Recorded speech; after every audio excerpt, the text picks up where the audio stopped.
دیکھو میں تمہیں ایک بات بتاتا ہوں. ایک آدمی کی دکان ہے, اچھی چل رہی ہے, گاہک خوب آتے ہیں.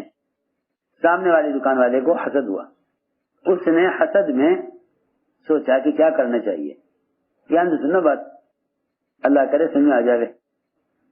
اس نے جا کر کہا دکان کے مالک سے کہ آپ تو گھر گئے تھے ناشتہ کرنے کے لیے, وہ جو آپ کو ملازم ہے وہ دراز میں سے پیسے نکال رہا تھا اور اس نے فلاں فلاں سامان آپ کے دکان کا فلاں فلاں کو بیچا ہے اور اتنے میں بیچا ہے.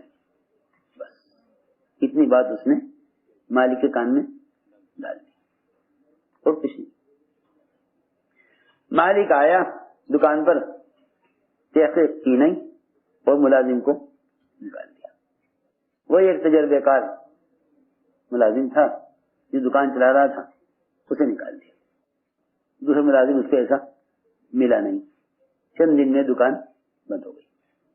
وہاں صاحب سے ایک ساتھی کی شکایت کی کہ جی فلاں فلاں یہ کر رہا ہے. حضرت نے فرمایا تو مجھے ایسا آدمی لا دے تو سوچوں گا کیا کرنا ہے. تو مجھے ایسا آدمی لا دے تو سوچوں گا کیا کرنا ہے.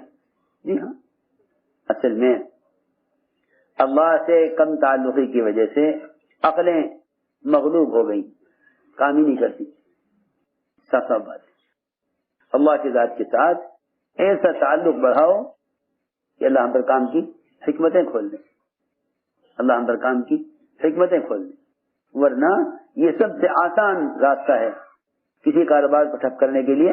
اس کے کارخانے کے ملازم کا کی شکایت مالک سے کر دو, بس وہ ملازم کو نکال دے گا اور یہ 20 سال کا ملازم ہے, ایسا تجربہ کاری اس کو ملے گا نہیں. بس اعتماد ادھر اعتماد ختم ہوگا, ادھر یہ کام سے جائے گا. سچی بات سے کہہ رہا, سب سے بڑا باطل کا حربہ یہ ہے کہ ان کے عملے کو ضائع کرنے کا کون سا آسان راستہ ہے. سب سے آسان راستہ کام کو ضائع کرنے کا یہ ہے کہ ان کے عملے کا اعتماد ختم کر دو.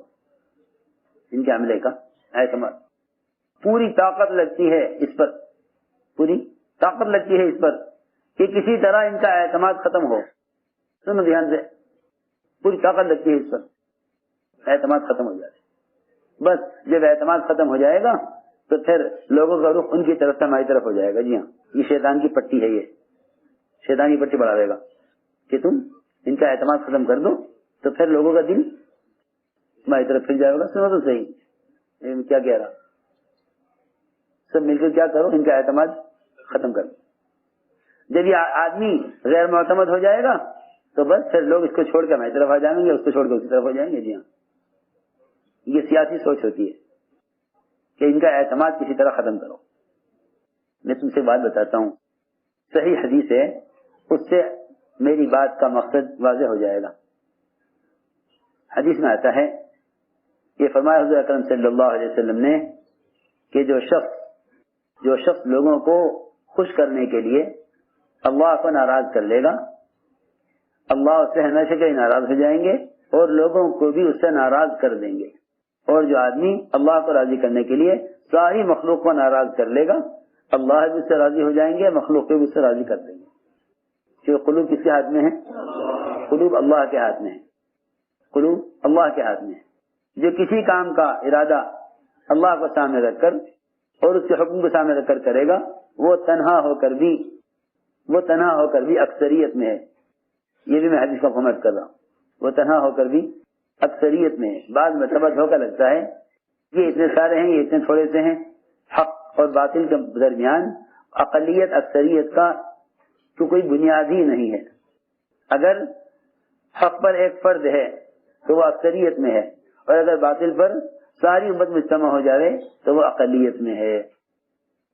وہ اقلیت میں ہے, کیونکہ اللہ کے رسول صلی اللہ علیہ وسلم نے فرما دیا, اللہ نے ان تطیع اکثر من فی الارض یضلوک عن سبیل اللہ. نبی جی اگر آپ اکثریت کو دیکھ کے چلیں گے تو یہ آپ کو آپ کے راستے سے ہٹا دیں گے, آپ کو آپ کے راستے سے ہٹا دیں گے. اس لیے میں ضروری بات عرض کر رہا کہ بھائی اپنے ساتھیوں کے محاسن اور ان کی خوبیاں اور ان کی قربانیاں بیان کیا کرو. اپنے ساتھیوں کے محاسن اور ان کی خوبیاں اور ان کی قربانیاں بیان کیا کرو.